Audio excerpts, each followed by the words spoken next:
धीरे बोलो, कोई सुन ना ले। ये बात हम सबके कानों में पड़ी होगी और हमारे मुंह से भी निकली होगी, लेकिन सोचने की बात यह है कि ये वाक्य कब कब हमारे मुंह से निकलता है और कब कब हमारे कानों में पड़ता है, क्योंकि ऐसे कम ही गुप्त राज होते हैं जो हम दूसरों के कानों में पड़ने नहीं देना चाहते। अक्सर परिवार में अशांति का कारण हम स्वयं ही होते हैं। हम इस बात को देख पाए भले ना देख पाए, पर ये असल सत्य है, क्योंकि जाने अनजाने मूर्खतावश हम खुद ही अपनी वो बातें दूसरों को बता देते हैं जो हमें कभी नहीं बतानी चाहिए, और वही बातें जो जाने अनजाने हमने किसी दूसरे के सामने बता दी थी, वही हमारे दुख का कारण बन जाता है, वही हमारे झगड़े का कारण बनता है।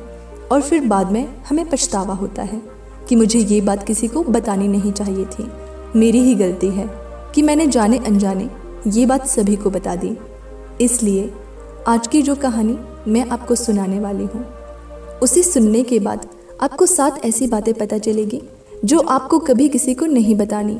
ये जो 7 बातें हैं जो आपको किसी को नहीं बतानी, क्यों नहीं बतानी, इसके पीछे का तर्क भी मैं आपको दूंगी। इस कहानी को अंत तक ज़रूर सुनना, नहीं तो आपको बाद में पछताना पड़ेगा। एक समय की बात है, एक नगर में रिंकू नाम का युवक रहता था।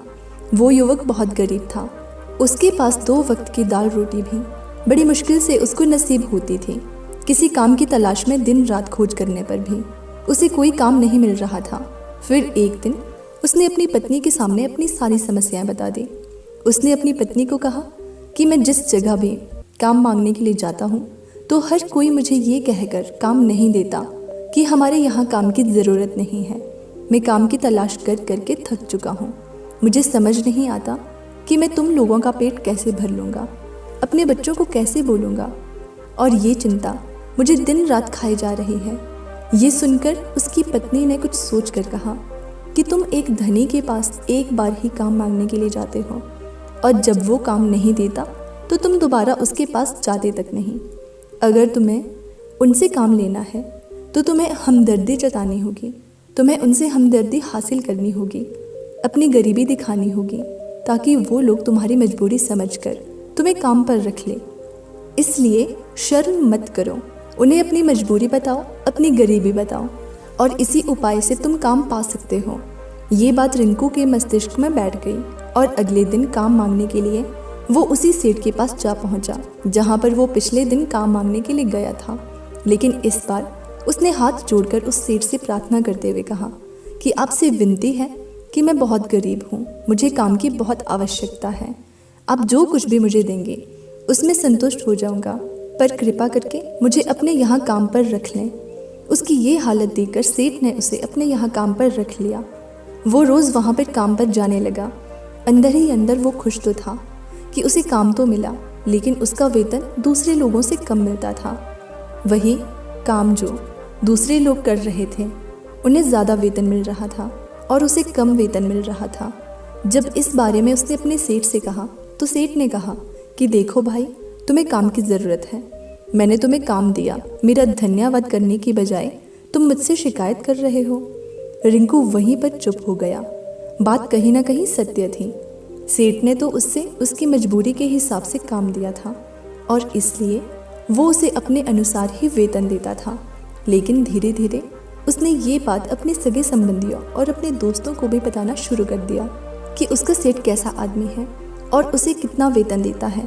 ये सब भी बता दिया। समय बीतता रहा और रिंकू पूरे लगन के साथ अपना काम करता रहा, लेकिन अब परिस्थितियाँ बदलने लगी थी। सेठ अब रिंकू को दूसरे लोगों से ज़्यादा काम देता था और उनसे कम वेतन देता था। ये बात रिंकू के मन को बहुत खलती थी। वो दूसरों से ज़्यादा मेहनत कर रहा था और उनसे कम वेतन पा रहा था। इससे उसके आत्मसम्मान को बहुत गहरी चोट पहुंची। अब धीरे धीरे उसका मन अपने काम से हटने लगा। उसका मन काम में नहीं लगता था। जाहिर सी बात है कि ऐसी जगह किसका मन लगेगा जहां आदमी को अपने आत्मसम्मान के साथ समझौता करना पड़े। इसलिए जल्दी ही उसने अपना काम छोड़ दिया और वो घर पर आकर खाली बैठ गया। अब उसके पास घर का खर्चा चलाने के लिए भी पैसे नहीं बचे थे। इसलिए उसने अपने सगे संबंधियों और अपने दोस्तों से सहायता मांगनी शुरू कर दी। लेकिन उसके दोस्त उसके सामने तो उससे दया का पात्र समझते थे, उसे दिलासा देते थे, लेकिन पीछे से उसका मजाक उड़ा देते हैं।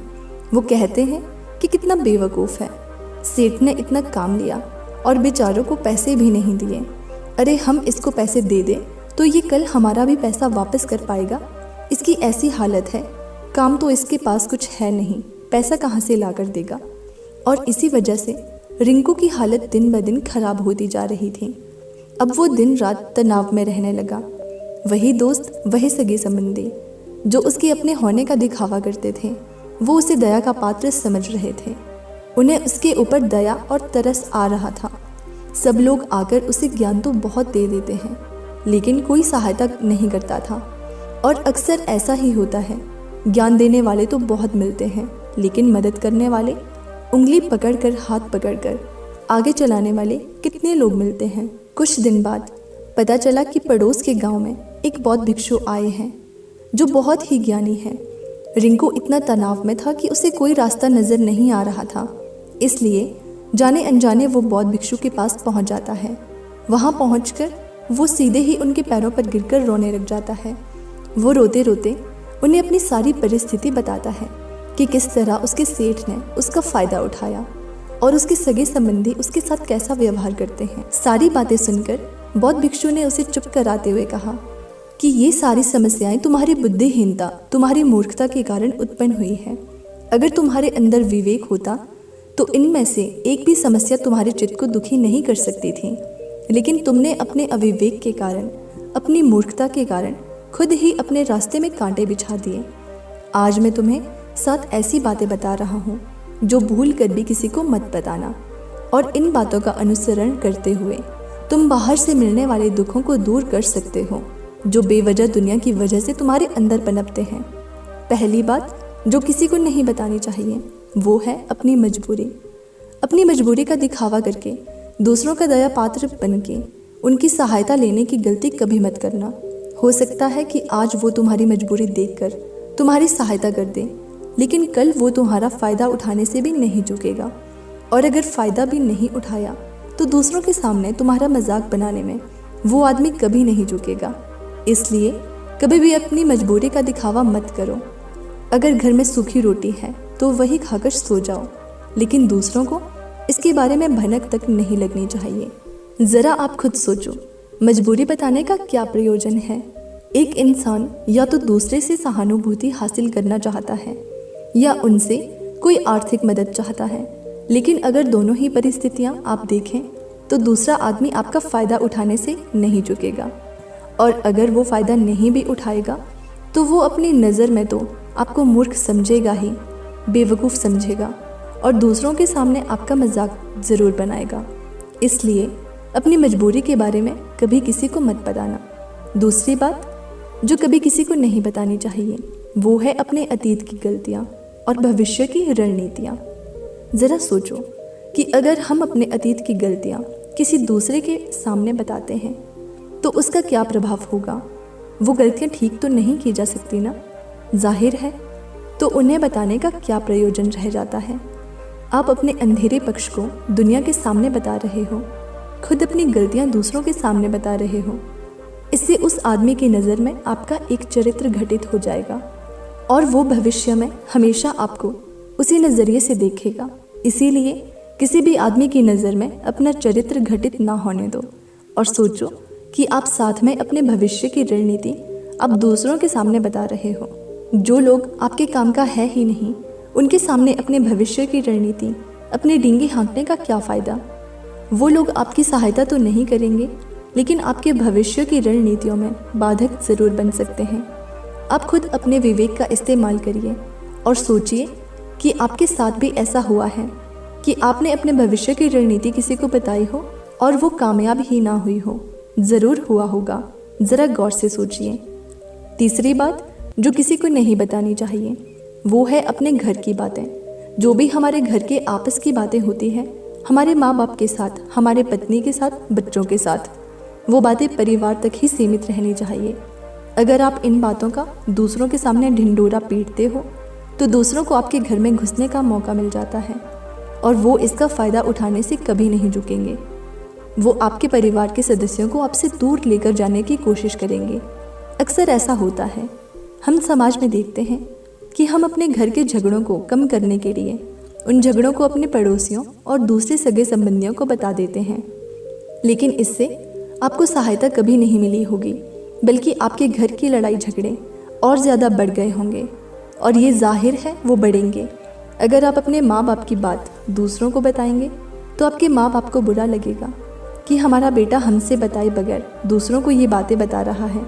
इसलिए अपने घर की बातें और अपने घर की लड़ाई झगड़े किसी को मत बताना। अगली बात जो मैं तुम्हें बताने जा रहा हूँ, जो किसी को नहीं बतानी चाहिए, वो सुनने पर बहुत अजीब लग सकता है, लेकिन उसका सत्य अभी मैं तुम्हें एक माध्यम से दूंगा।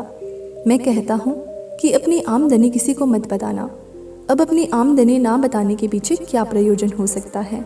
ज़रा सोचिए कि आप अपनी आमदनी अपने दोस्तों को बता देते हो, तो जब आपके दोस्तों को ज़रूरत पड़ेगी तो वो सिर्फ आपको ही याद करेंगे, क्योंकि उनको पता है कि अगर आपकी आमदनी ज़्यादा अच्छी है तो आप ही उनकी मदद कर सकते हैं, और इसलिए ज़्यादा लोग आपसे सहायता मांगेंगे।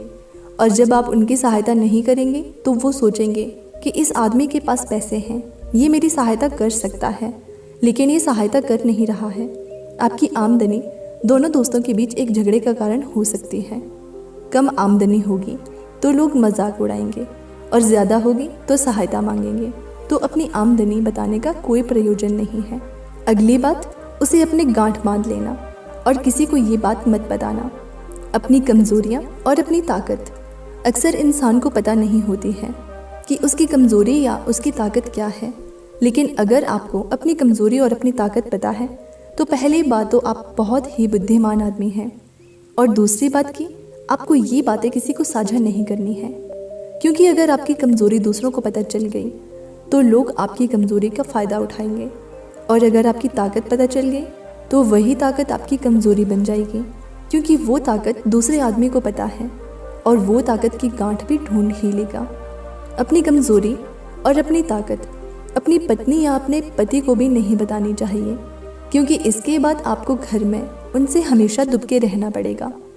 अगली बात जो किसी को नहीं बतानी चाहिए वो है अपने मित्र और अपने शत्रु। आप अपने मित्रों के बारे में अगर दूसरे लोगों को बताएंगे तो वो आपके मित्रों के साथ अपनी घनिष्ठता बनाकर आपको धोखा दिला सकते हैं। आपके गहरे मित्रों को आपसे दूर करने का प्रयास कर सकते हैं। अक्सर आम आदमी ऐसा नहीं करता, लेकिन आपके दुश्मन ऐसा करने की कोशिश कर सकते हैं। और दूसरी तरफ आपके शत्रु का भी किसी को पता नहीं लगना चाहिए, क्योंकि आज जो आपका मित्र है अगर कल वो आपका दुश्मन हो गया तो वो आपके दुश्मन के साथ मिलकर आपको परास्त कर सकता है, आपको धोखा दे सकता है। इसलिए अपने सबसे अच्छे दोस्तों को भी अपने दुश्मन के बारे में कभी नहीं बताना चाहिए।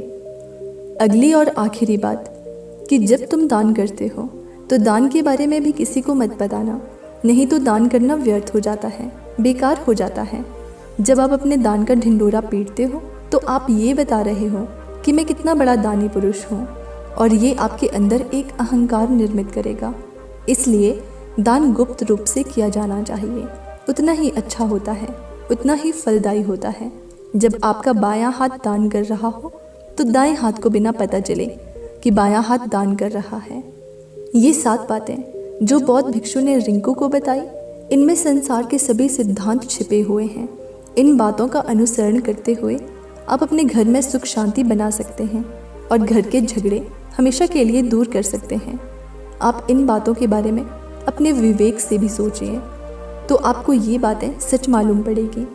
और हमारा कहानी सुनाने का मकसद यही है कि आपका विवेक जागृत हो और आप खुद उन बातों के बारे में सोचें। दोस्तों, आज की ये कहानी आपको कैसी लगी कमेंट करके बताना, वीडियो को लाइक करना और चैनल को सब्सक्राइब करना।